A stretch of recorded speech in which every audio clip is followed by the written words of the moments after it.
आझाद समाज पार्टीच्या वतीने दिव्यांगांना घेऊन मनपा आयुक्त कार्यालयावर हे हल्लाबोल आंदोलन करण्यात येत आहे।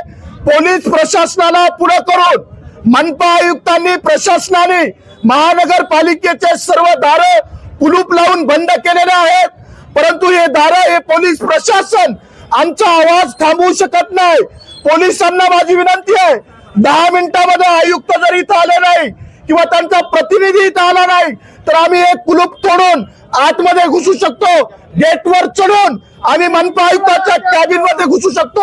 अरे आम्ही तुम्हाला भीक मागतोय, आमच्या हक्काचा निधी इथल्या अपंग लोकांना जगण्यासाठी उदरनिर्वाहाचं साधन असताना तुम्हाला जर वर्ष पगारी झाल्या नाही तर तुमचे मुलं बाळ काही गटाराचं पाणी पितील, तुमची मुलं बाळ माती खातील, झाडपाला खातील। अरे आमच्या अपंगांना जगण्यासाठी जो 5% निधी ती देण्याची दानत नियत तुमच्यामध्ये नाही, म्हणून तात्काळ तो निधी वितरित करण्यात यावा, सगळ्या अपंगांना घरकुल देण्यात यावं। अपंगाच्या सुरक्षेचा प्रश्न शहरावर आणीवर आहे, संघर्ष करो। इलेक्ट्रिकल गाड्या वाटण्यात जातात, त्याचं काय झालेलं आहे? अरे म्हणून हा अन्याय आम्ही कदापि सहन करणार नाही।